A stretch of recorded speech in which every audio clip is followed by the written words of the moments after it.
नरेंद्र मोदी को techno savvy leader माना जाता है। वो भी आज से नहीं, जब वो संघ कार्यकर्ता थे तब से। नई नई तकनीक को जानना, समझना, उसका सही इस्तेमाल अपने काम में करना नरेंद्र मोदी को पसंद है। नरेंद्र मोदी के इसी शौक ने उन्हें तमाम विरोधियों से अलग और अव्वल बना रखा है। यूं ही नहीं, सोशल मीडिया में लोकप्रियता के पैमाने पर नरेंद्र मोदी का दुनिया में कोई सानी नहीं। नरेंद्र मोदी के पास खुद की डिजिटल लाइब्रेरी भी है। उनके इस निजी खजाने को बहुत कम लोग जानते हैं।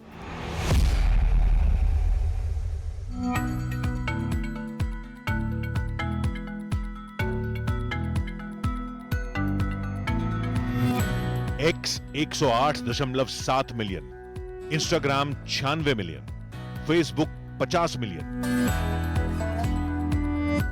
ये सोशल मीडिया का दौर है। हर हाथ में मोबाइल है, हर आदमी हाईटेक है। इस दौर में लोकप्रियता और विश्वसनीयता सोशल प्लेटफॉर्म पर फॉलोअर्स की संख्या से तय होती है। नरेंद्र मोदी निर्विवाद रूप से सोशल मीडिया के सबसे बड़े वर्ल्ड लीडर हैं। ऐसा क्यों है? यही तो है नरेंद्र मोदी का विस्तार, समय से आगे चलने की उनकी सोच। नरेंद्र मोदी टेक्नो सैवी हैं। नया आविष्कार उन्हें आकर्षित करता है। वो नई चीजें सीखते हैं, दूसरों को सीखने के लिए प्रेरित करते हैं। नरेंद्र मोदी जब संघ प्रचारक थे तब उन्होंने मणिनगर में संघ कार्यालय में कंप्यूटर की व्यवस्था कैसे की थी, इसे जिग्नेश शाह बताते हैं। मैंने बोला हाँ, मेरा दोस्त है अनिल पटेल जो हाल में अभी कनाडा है, वो कंप्यूटर का ही उनका बिजनेस है, तो मैं उसको लेके आता हूँ। फिर मैं उसको लेके गया नरेंद्र भाई के पास, तो उन्होंने उसके साथ कंप्यूटर सब्जेक्ट के ऊपर, टेक्नोलॉजी के ऊपर कम से कम 25 से 30 मिनट डिस्कशन किया, जबकि वो एक नया सब्जेक्ट था। गैजेट्स को लेकर नरेंद्र मोदी की धुन गजब की थी। 70 के दशक में नरेंद्र मोदी के पास भाषण रिकॉर्ड करने और उन्हें लिखने वाला डिक्टाफोन था। जयप्रकाश देसाई जैसे साथी ये भी याद करते हैं कि नरेंद्र मोदी ने अलार्म का बंदोबस्त कैसे कर रखा था। प्रवास करना रहता है संघ के प्रचारकों को, तो रात को कौन जगाएगा ट्रेन में? तभी ट्रेन भी इतनी अच्छी नहीं थी, न मोबाइल था न कुछ था। तब उनके पास छोटा, एकदम छोटा इलेक्ट्रॉनिक अलार्म था। तपस्वी जैसा धैर्य, टेक्नोलॉजी से up to date. Narendra Modi को सबसे बड़ा पॉलिटिकल ब्रांड बनाता है उनका खोजी दिमाग। नरेंद्र मोदी में तकनीकी माध्यम से लोगों से संपर्क साधने का अनोखा हुनर है।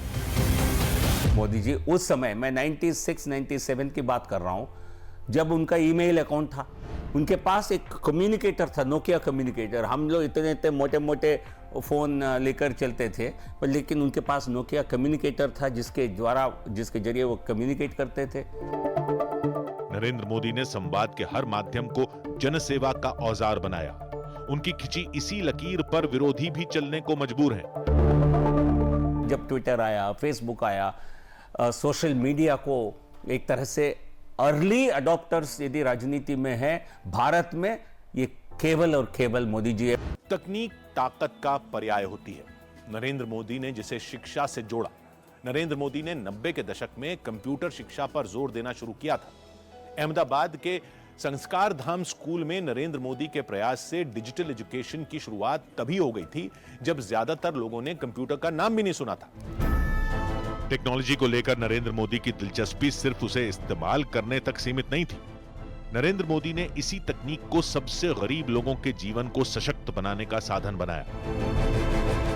पहले मुख्यमंत्री, फिर प्रधानमंत्री पद संभालने वाले नरेंद्र मोदी की तमाम योजनाओं में डिजिटल क्रांति का असर साफ झलकता है। 1 जुलाई 2015 को नरेंद्र मोदी ने डिजिटल इंडिया कार्यक्रम लॉन्च किया था। 10 साल बाद भारत का डिजिटल अवतार पूरी दुनिया को चौंका रहा है। भारत का डिजिटल भुगतान का सिस्टम सिरमौर माना जाता है। नरेंद्र मोदी ने प्रौद्योगिकी को जनसेवा में पारदर्शिता की कुंजी बनाया है। डायरेक्ट बेनिफिट ट्रांसफर के तहत 56 मंत्रालयों में 322 से ज्यादा योजनाएं शामिल हैं। लाभार्थियों के खातों में सीधे 44 लाख करोड़ रुपए ट्रांसफर किए जा रहे हैं। आधार आज दुनिया का सबसे बड़ा डिजिटल पहचान पत्र है। डिजी लॉकर के जरिए पेपरलेस शासन को मजबूती दी गई है। डिजिटल जीवन प्रमाण पत्र से पेंशन भोगियों का जीवन सरल बनाया गया है। उमंग ऐप सरकारी विभागों में 2000 से ज्यादा सेवाओं तक पहुंचने का गेटवे बना।